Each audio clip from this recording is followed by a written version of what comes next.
السلام عليكم ورحمة الله وبركاته.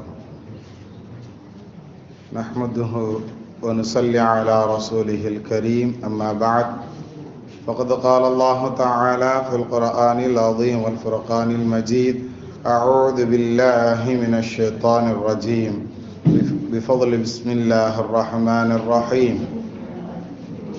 كلا لا تطعه واسجد واقترب. சதகல்லாஹுல் மௌலானல் அலியுல் ஆதீம். கண்ணியத்திற்குரிய அல்லாஹ் நல்லடியார்களே, நேற்றைய தினம் தொழுகைகளில் நம்மளுடைய வரிசைகளை நாம் எப்படி நிற்கணும் அப்படிங்கிறது சம்பந்தமாக நாம் பார்த்தோம். நம்ம பள்ளியில் கூட அழகாக ஒவ்வொரு பாயினுடைய விளிம்புகளில் அந்த கரெக்டாக அந்த கரை நல்லா பளிச்சுன்னு தெரிகிற மாதிரி என்ன செஞ்சுருக்கிறோம், ஒரு பிரைட்டாக ஒரு கலரில் போட்டிருக்கோம் பாருங்கள். நம்மளுடைய குதிகால்களினுடைய முனி கரெக்டாக அந்த வரையில் நிற்கிற மாதிரி நாம் சஃப்புகளை சரி செஞ்சுக்கிடுறோம். ஹைர், அந்த வரிசையில் இன்றைக்கும் தொழுகையில் உண்டான ஒரு செயலை நாம் இன்ஷா அல்லாஹ் பார்க்கலாம். நம்மளை கொஞ்சம் கொஞ்சமாக சரி பண்ணிக்கிறதுக்கு உண்டான முயற்சிகள் தான். எல்லோருமே எல்லா விஷயத்தையும் சரியாக தெரிஞ்சிருக்கணும், செய்யணும் அப்படிங்கிற ஒரு நிர்பந்தம் இல்லை இல்லையா? எல்லாருக்கும் நாம் விளங்கிற ஒவ்வொரு மாதிரி ஒவ்வொருத்தவங்க ஒவ்வொரு டிசைனில் விளங்கியிருப்போம். அதுதான் உண்மையானது அப்படின்னு நம்ம நினச்சிக்கிட்டு இருப்போம். அதனால் நம்ம ஒரு வெரிஃபை பண்ணிக்கலாம் இன்ஷா அல்லாஹ். நம்ம மார்க்கத்தை பொறுத்த வரைக்கும் சஜ்ஜிதா அப்படிங்கிறது ரொம்ப இம்பார்ட்டண்டான முக்கியமான ஒரு விஷயம். அதிலும் குறிப்பாக தொழுகை அப்படிங்கிறதுல சஜ்ஜிதாங்கிறது ரொம்ப ரொம்ப முக்கியமான விஷயமாக பார்க்கப்படுகிறது. இப்போ அந்த சஜிதா சம்பந்தமான சில செய்திகளை நாம் பார்க்கலாம். குர்ஆன் ஷெரீஃபில் மொத்தம் ஒரு 14 ஆயத்துக்கள் உண்டு. குர்ஆன் ஷெரீஃபில் ஒரு 14 ஆயத்துக்கள் உண்டு. அந்த 14 ஆயத்துக்களை நாம் ஓதிட்டோம் அப்படின்னு சொன்னால் நாம் சஜிதா செய்யணும். புரியுதுங்களா? அது ஓதுறத சத்தமாக ஓதுறத கேட்டுட்டாலும் என்ன செய்யணும், சஜிதா செய்யணும். ஓகேங்களா? நம்ம வெள்ளிக்கிழமை என்ன செய்வோம், ஃபஜ்ரில் சூரா சஜிதாவே ஓதுவோம். அந்த சூறாவுக்கு பேர் சூரா சஜிதா. அதில் ரக்காத்தில் நாம் என்ன செய்வோம், நேராக அந்த ஆயத்தை ஓதுன உடனே தொழுகையிலேயே என்ன செஞ்சிருவோம், நேராக அல்லாஹ் அக்பர்னு சொல்லி சஜிதாக்கு வந்துடுவோம். புரியுதுங்களா? எப்போதும் சஜிதாவில் ஓதுற துஆக்கள் நாம் ஓதிக்கிடலாம். ஆனால் இந்த திலாவத்து சஜிதா அப்படிங்கிற அந்த 14 ஆயத்துக்களில் ஏதாவது ஒன்று ஓதிட்டோம் அப்படின்னா நம்ம செய்கிறோம் பாருங்க சஜிதா. அந்த சஜிதாவுக்குன்னு தனியாக ஒரு துஆவும் நபி ஸல்லல்லாஹு அலைஹி வஸல்லம் சொல்லி கொடுத்துருக்குறாங்க. சஜத வஜ்ஹி லில்லதி ஹலகஹு வஸவ்வரஹு வஷக்க ஸமஅஹு வபஸரஹு பிஹௌலிஹி வகுவதிஹி ஃபதபாரக்கல்லாஹு அஹ்ஸனுல் காலிகீன். கொஞ்சம் லென்த்தாக தான் இருக்கும். நம்ம எப்போதும் ஓதுற துஆ என்ன ஓதுவோம், சுபஹான ரப்பியல் அலா, சுபஹான ரப்பியல் அலா. ஆலா அப்படின்னு சொல்றத விட அந்த ஆவுக்கு அடுத்து ஒரு இ வரணும். அலா, சுபஹான ரப்பியல் அலா. ஹைர். இப்போ இது நாம 3 தடவை நம்ம நார்மலாக நம்ம தொழுகையில் ஓதுறதுல ஷார்ட்டாக சொல்கிற துவா. ஆனால் திலாவத்துனா குரானில் உள்ள 14 ஆயத்துக்கள்ல ஏதாவது ஒரு ஆயத்தை ஓதிட்டோம்னா, அந்த சஜிதாவினுடைய ஆயத்துக்கள் 14 ஆயத்து இருக்கு, அதில் ஏதாவது ஒன்று ஓதிட்டோம் அப்படின்னு சொன்னால் நம்ம சஜிதா செய்யணும். அதுக்குன்னு பிரத்யேகமான துவாவும் இருக்கு. அந்த துவா தெரிஞ்சவங்க ஓதிக்கிடலாம், தெரியாதவங்க தெரிய முற்பட்டுக்கிடணும், தெரிஞ்சுக்கிறதுக்கு முயற்சி செய்யணும். எதுவுமே முடியலைங்கிற பட்சத்தில் நார்மலாக ஓதுற அந்த துவாவை நாம் என்ன செஞ்சுக்கிடலாம், சுப்ஹான ரப்பியல் ஆலாங்கிறத ஓதிக்கிடலாம். ஹைர். அதே மாதிரி சுக்ரன், நன்றிக்காக வேண்டின்னு சஜிதா செய்கிறது அப்படிங்கிறதும் நம்மளுடைய மார்க்கத்தில் என்ன இருக்குது, ஒரு அமைப்பு ஒன்று இருக்குது. நம்மளுடைய திடீர்னு நம்மளுக்கு உண்டான ஒரு வெற்றி செய்தி கிடைக்கும். இப்போ உதாரணத்துக்கு ஈரான் வெற்றி பெற்றுச்சுன்னு அறிவிச்சுட்டாங்கன்னு வச்சுக்கிடுவோம். அல்லாஹ்னு நாம் என்ன செய்யலாம், ஒரே ஒரு சஜிதா கூட நாம் என்ன செய்யலாம், அல்லாஹ் அக்பர் அப்படின்னு சஜிதா செஞ்சு திரும்ப அல்லாஹ் அக்பர்னு எந்திரிச்சுக்கிடலாம், போதுமானது.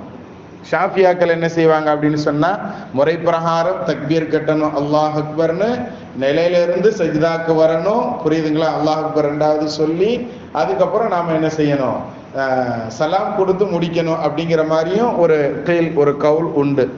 ஆனால் இலகுவானது நம்ம நார்மலாக 2 அல்லாஹ் அக்பருக்கு நடுவில் ஒரு சஜிதா செய்கிறதே போதுமானது அப்படிங்கிறத நம்ம சாதாரணமாக விளங்கி கொள்ளலாம்.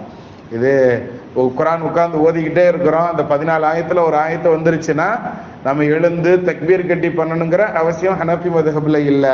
நார்மலா என்ன செஞ்சுக்கிடலாம், அல்லாஹ் அக்பர்னு சொல்லி சஜிதா செஞ்சுட்டு துவாவை ஓதிட்டு சஜிதாலேயே அல்லாஹ் அக்பர்னு எழுந்து உட்கார்ந்துக்கிட்டாலே போதுமானது. இது இலகுவான முறைங்கிறதுனால இந்த ஷார்ட்டான முறையை நாம் என்ன செஞ்சுக்கிடலாம், நமக்கு தெரிஞ்சுக்கிடுவோம். சரி, ஆக சஜிதால தொழுகையில செய்யற சஜிதா, அதே மாதிரி திலாவத்து குரானை ஓதுனதுனால சில ஆயத்துக்களை ஓதுனதுனால செய்யற சஜிதா, அது குரான்ல மொத்தம் 14 ஆயத்துக்கள் இருக்கு அப்படிங்கிறதையும் மைண்ட்ல வச்சுக்கோங்க. அதே மாதிரி சுக்ரன் நன்றிக்காக வேண்டின்னு நாம செய்யக்கூடிய சஜிதா, இந்த மாதிரி சஜிதாக்கள் இருக்கு. நபி ஸல்லல்லாஹு அலைஹி வஸல்லம் அவர்கள் சஜிதா செஞ்சதுனாலேயே நிறைய தொல்லைகளை அனுபவிச்சிருக்காங்க. நாம அவர்களுடைய மக்காவினுடைய ஆரம்ப வாழ்க்கைகளை நாம பார்த்தோம்னா நமக்கு கத்துக்கிட முடியும். நபி ஸல்லல்லாஹு அலைஹி வஸல்லம் கஅபத்துல்லாஹ்ல போய் தொழுவுறாங்க. கஅபத்துல்லாஹ்ல தொழுவக்கூடாது, அது நீ பண்ற வணக்கத்தை செய்யக்கூடாது அப்படின்னு ரொம்ப ஸ்ட்ராங்கா மறுத்துக்கிட்டு இருந்தாங்க. ஆனால் நபி ஸல்லல்லாஹு அலைஹி வஸல்லம் எப்போதும் வழக்கம் போல செய்யற மாதிரி கஅபத்துல்லாஹ்க்கு போவாங்க. அவங்க எப்போதும் தொழுகிற இடத்துல நின்று என்ன செய்வாங்க, நபி ஸல்லல்லாஹு அலைஹி வஸல்லம் தொழுவாங்க. இது சொல்ல சொல்ல கேட்காம இவர் இப்படி பண்ணிக்கிட்டே இருக்கிறாரு அப்படின்னு சொல்லி தங்களுடைய மஜ்லிஸ்ல இருக்கக்கூடிய ஒரு ஆள்கிட்ட கண்ணை காட்டுறான். எப்படி அப்படின்னு கண்ணை காட்டுறான். முன்கூட்டியே பேசி வச்சுக்கிட்டான். பேசி வச்சு கண்ணை காட்டின உடனே இன்னைக்கு மஹமூத் வந்தாருன்னா அந்த செயலை செஞ்சிருப்பா அப்படின்னு கண்ணை காட்டின உடனே அந்த ரபியாங்கிற ஆள் என்ன பண்றாரு, வேகமா போய் அந்த இருக்கிறதுலையே ஒட்டகத்தை அறுத்து அதனுடைய குடல் மலக்குடலை எடுத்துட்டு வந்து நபி ஸல்லல்லாஹு அலைஹி வஸல்லம் அவர்கள் சஜிதால இருக்கும்போது அவர்களுடைய 2 தோல் புஜத்துக்கும் நடுவில் அதை முதுகுல வச்சு நபி எந்திக்க முடியாத அளவுக்கு அதை அமுக்குச்சு அப்படின்னு நமக்கு என்ன செய்யறாங்க, ஹதீஸ்கள்ல நபியினுடைய வரலாறுகள்ல நாம பார்க்க முடியும். அந்த செய்தி ஃபாத்திமாமாவுக்கு கிடைச்சி ஃபாத்திமாமா வந்து அதை அப்புறப்படுத்தி நபி ஸல்லல்லாஹு அலைஹி வஸல்லம் சஜிதால இருந்து தூக்குறதுக்குள்ள அவர்கள் பட்டு அவங்க சிரமம், அது சின்ன வயது பிள்ளை, அவ்வளவு சிரமப்பட்டு நபி ஸல்லல்லாஹு அலைஹி வஸல்லம் அவர்களை தூக்கிட்டு அந்த எதிரிகளை பார்த்து சாபம் விட்டுச்சு, எதிரிகளை பார்த்து திட்டுச்சு. சின்ன பிள்ளை தானே, 10 வயது பிள்ளை திட்டுறது எப்படி இருக்கும். அப்போ நபி ஸல்லல்லாஹு அலைஹி வஸல்லம் அவர்கள் அந்த நேரத்தில் ஒரு துவா செஞ்சாங்க, யா அல்லாஹ் இந்த குறைஷிகளை நீ பார்த்துக்கோ, இந்த குறைஷிகளை நீ பார்த்துக்கோ. நபி ஸல்லல்லாஹு அலைஹி வஸல்லம் குறைஷியினுடைய அந்த வம்சாவளியில் வர்றவங்க தான். ஆனால் நபி ஸல்லல்லாஹு அலைஹி வஸல்லம் என்ன சொன்னாங்க, இந்த குறைஷிகளை நீ பார்த்துக்கோன்னு பர்டிகுலராக அந்த இடத்துல நம்ம கையேந்தி பதுவா செய்யணும்ல அவசியம் இல்லை கண்ணியத்திற்குரியவர்களை.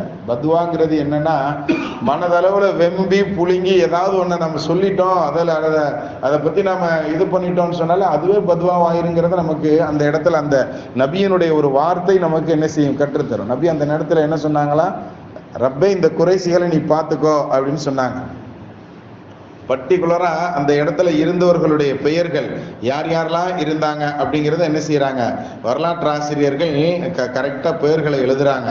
அந்த இடத்துல இருந்ததுல முக்கியமான ஆளு அபூ ஜஹல், ரபியா, உத்துபா, ஷைபா, முக்கியமான ஒரு 10 தலைவர்களுடைய பெயர்கள் வரும் வரிசையா. அந்த 10 தலைவர்களும் முதல் போர்லேயே ஆட்கள் வாஷ் அவுட். அல்லாஹாலா பத்ர்ல என்ன செஞ்சிருவான், எல்லாரையும் வாஷ் அவுட் பண்ணிடுவான். எல்லாரையும் கரெக்டா அந்த இந்த நிகழ்ச்சியை சொல்லிக்கிட்டே வரக்கூடிய அப்துல்லாஹ் இப்னு மஸ்ஊத் ரலியல்லாஹு தஆலா அன்ஹு இந்த ஹதீஸ் அறிவிப்பு செய்றாங்க. நபியினுடைய தோல் புஜத்துல அந்த மலக்குடலை தூக்கி வச்சாங்களே, ஒட்டகத்தினுடைய குடலை, அந்த விஷயத்தை சொல்லிக்கிட்டு வரக்கூடிய அப்துல்லாஹ் இப்னு மஸ்ஊத் ரலியல்லாஹு தஆலா அன்ஹு சொல்லுவாங்க, நபி அவர்கள் யாரெல்லாம் அந்த குறைஷிகளை நீ பார்த்துக்கோன்னு சொன்னாங்க பாருங்க, அந்த குறைஷிகளை எல்லாம் நான் பார்த்தேன். பத்ரு போர்ல எல்லாத்தையும் மொத்தமா தூக்கிட்டு போய் ஒரு பாலடைஞ்ச கிணறுல போட்டு நாங்க மூடணும். அப்ப நபி அவர்கள் அந்த சஜிதா செஞ்சுட்டு கேட்ட அந்த துஆவை அல்லாஹ் எவ்வளவு, அதாவது அந்த அப்துல்லாஹ் இப்னு மஸ்ஊத் அந்த சஹாபி சொல்றாங்க, அந்த சஜிதாவினுடைய பலனை அவர்கள் கேட்ட அந்த துஆவை நாங்கள் எங்கு பார்த்தோம், பத்ர்ல பார்த்தோம். அப்ப சஜிதா அப்படிங்கக்கூடிய அந்த விஷயம் அல்லாஹுக்கு ரொம்ப பிடித்தமானதான். அதாவது மனிதன் அல்லாஹோடு ரொம்ப நெருங்கக்கூடிய அக்ரப்னு ஹதீஸ்ல வருது. இலா ரப்பிஹி, ஒரு மனிதன் தன்னுடைய ரப்பின் பக்கம் ரொம்ப நெருக்கமாக கூடிய இடம் எதுனா இது சஜிதாவினுடைய இடமா. நம்ம சஜிதாக்கள்ல ரொம்ப கவனம் இல்லாம இருக்கிறோம், ரொம்ப ஏனோ தானோன்னு செய்யறோம். சஜிதாக்கள் அப்படிங்கிறத பத்தி நபி ஸல்லல்லாஹு அலைஹி வஸல்லம் அவர்கள் சொல்லுவாங்க, 7 உறுப்புகளில் சஜிதா செய்யணும் அப்படின்னு. 7 உறுப்புகள்ல சஜிதா செய்யணும். 2 உள்ளங்கை அப்படித்தானே, அதே மாதிரி 2 முட்டுக்கால், 2 4 ஆயிடுச்சா, அதே மாதிரி 2 பாதங்களினுடைய விரல்களை தான் நாம் என்ன செய்யணும், நல்லா தரையில் படுற மாதிரி காலினுடைய விரல்களை இப்படி வைக்கணும். ஆனால் நிறைய பேர் என்ன செஞ்சுக்கிட்டு இருக்கிறோம், அந்த விரல்களை சரியாக வைக்கிறதும் இல்லை, கால்களை தூக்கிக்கிட்டு இருக்கிறோம். அந்த விஷயங்களை கொஞ்சம் கவனம் எடுத்துக்கிடணும். மொத்தம் எத்தனை உறுப்புகள் ஆச்சு இது வரைக்கும்? 6 ஆச்சு. 7வது உறுப்பு முகம். முகத்தில் முக்கியமாக நெற்றியும் மூக்கும், இது 2ம் முகத்தில் வர்றதுனால முகம் அப்படின்னு சொல்லி நம்ம விளங்குறதுக்காக வேண்டி சொல்கிறேன். ஹதீஸுகளில் நெற்றி ஜபுகத்து அப்படின்னு சொல்லி வரும். ஜபுகத்தோடு சேர்த்து மூக்கு இருக்கிறனால மூக்கும் அதில் வந்துரும்னு சொல்லுவாங்க. ஆனால் முகம்னு நாம் படித்தோன்னு சொன்னால் ரொம்ப இலகுவாக நாம் என்ன செஞ்சுக்கிடலாம், விளங்கிக்கிடலாம். புரியுதுங்களா? மொத்தம் 2 உள்ளங்கைகள், 2 முட்டுக்கால்கள், 2 பாதங்களினுடைய விரல்கள், 6 உறுப்புகளாச்சு. முகத்தை சேர்த்தோம் அப்படின்னு சொன்னா 7 உறுப்பு. இந்த 7 உறுப்புகளின் மீது சஜிதா அப்படிங்கிறத நமக்கு நபி ஸல்லல்லாஹு அலைஹி வஸல்லம் நிறைய ஹதீஸுகள்ல சொல்லியிருக்காங்க. நாம கூட ஃபஜ்ருடைய சில முதாக்கராக்கள்ல இந்த விஷயத்தை நாம கொஞ்சம் நம்ம மென்ஷன் பண்ணியே நாம நிறைய தரவுகள்ல சொல்லி இருக்கிறோம். அப்ப இந்த சஜிதாவினுடைய இந்த 7 உறுப்புகள் அப்படின்னு சொல்றாங்களே, இந்த 7 உறுப்புகளுக்குன்னு தனி மதிப்பு இருக்கு. நரகத்துல சப்போஸ் ஒரு முஃமின் நரக தண்டனைக்கு உண்டவனாக ஆயிட்டான்னு சொன்னா, அவன் நரகத்தில் போடப்பட்டு அவனுக்கு தண்டனை கொடுக்கப்பட்டு அதுல இருந்து எடுக்கும் பொழுது அடையாளம் தெரியாதான் மனுஷன். குர்ஆன் ஷரீஃப்ல ஒரு ஆயத்துல வரும், அல்லாஹ் இப்படி சொல்லுவான், வபத்தல்நாஹும் ஜுலூதன் கைரஹா. ஒரே ஒரு தடவை நரகத்தினுடைய காத்து பட்டாலும் தோழிலாம் கரிஞ்சு போமா. நரகத்தினுடைய காத்து பட்டுட்டால நம் உடம்பினுடைய தொழிகள் கரிந்து விடும். தொழி கரிஞ்சதுக்கு அப்புறம் அவனை எவ்வளவுதான் நரகத்துல போட்டாலும் அவனுக்கு வலி தெரியாது. மேல உண்டான அந்த தொழி இருக்கு பாத்தீங்களா, முடி முளைச்சிருக்கு இல்லையா, அந்த ரோமக்கால்கள் இருக்கக்கூடிய அந்த தொழி, அது கரிஞ்சிருச்சுன்னு சொன்னா அதுக்கப்புறம் எவ்வளவுதான் நரகத்துல போட்டாலும் அவனுக்கு வலி தெரியாது. அதுதான் வலியை உணர்த்தக்கூடிய ஒரு பகுதிங்கிறதுனால இந்த தொழியை அல்லாஹ் பத்தி குர்ஆன்ல சொல்லும் போது பத்தல்நாஹும் ஜுலூதன் கைரஹா, புது தொழியை கொடுப்போம், திரும்ப முக்கிய எடுப்போம், திரும்ப புது தொழியை கொடுப்போம், திரும்ப முக்கிய எடுப்போம், திரும்ப புது தொழியை கொடுப்போம், திரும்ப முக்கிய எடுப்போம். இப்படியே அல்லாஹ் தஆலாவுடைய வேதனைகள் இருக்கும் அப்படிங்கிறது நமக்கு குர்ஆன் ஷரீஃப் சொல்லித்தரும் கண்ணியத்திற்குரியவர்களை. அப்ப நல்ல முஃமின்களாகவே இருந்தாலும் அவர்கள் செய்த குற்றங்களுக்காக வேண்டி ஒரு கால் நரகத்திற்கு போக வேண்டியது வந்தால் அடையாளம் தெரியாதான், மலக்குகளுக்கே அடையாளம் தெரியாதான். ஆனா அவங்க எதை வச்சு கண்டுபிடிப்பாங்கன்னா, அவங்க வாழும் காலத்தில் தொழுத அந்த அடையாளங்கள் இருக்கும் பாருங்க, சஜ்தாவினுடைய அடையாளங்கள், அந்த அடையாளங்களை மட்டும் நெருப்பு தீண்டக்கூடாதுன்னு அல்லாஹ் நரகத்துக்கு கட்டளையிட்டு இருப்பானா. அந்த விஷயத்தை நபி ஸல்லல்லாஹு அலைஹி வஸல்லம் சொல்றாங்க. அப்ப யாருடைய நரகவாசிகளினுடைய சஜ்தாவினுடைய அடையாளங்கள் எரிக்கப்படாமல் இருக்கிறதோ அவர்கள் முஃமின்கள்னு மலக்குமார்கள் அடையாளம் கண்டுபிடிச்சுக்கிடுவாங்க. புரியுதுங்களா? அப்ப இந்த மாதிரி சஜ்தாவினுடைய உறுப்புகள் அப்படிங்கிறது அவ்வளவு அல்லாஹ் கண்ணியம் கொடுக்கிறான். எப்படி ஒது செய்யறதனுடைய உறுப்புகள் நல்ல பிரகாசமாக மஹ்ஷர் வெளியில தெரியும். எல்லா மக்களுக்கும் மத்தியில குதிரைகள் நிறைய இருக்கும் பொழுது முகத்திலையும் கால்கள்லையும் வெண்ணிறம் இருக்கக்கூடிய குதிரைகளை எப்படி ஈஸியா அடையாளம் கண்டுபிடிச்சுக்கிடுவோமோ, அது மாதிரி ஒதுவின் காரணத்தினால் உங்களுடைய முகங்களும் ஒது செய்த உறுப்புகள் பிரகாசமாக இருக்கும். அவ்வளோ பெரிய மஹ்ஷர் வெளியில அதை வச்சு நான் உங்களை அடையாளம் கண்டுபிடிச்சுக்கிடுவேன் நபி சொல்றாங்க பாருங்க.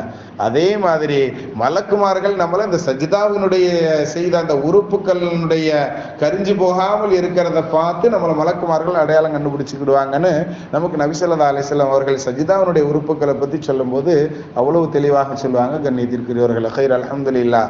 இந்த சஜ்தாங்கிறது ரொம்ப அல்லாஹ்விற்கு பிடித்த இபாதத்து, வணக்கம்.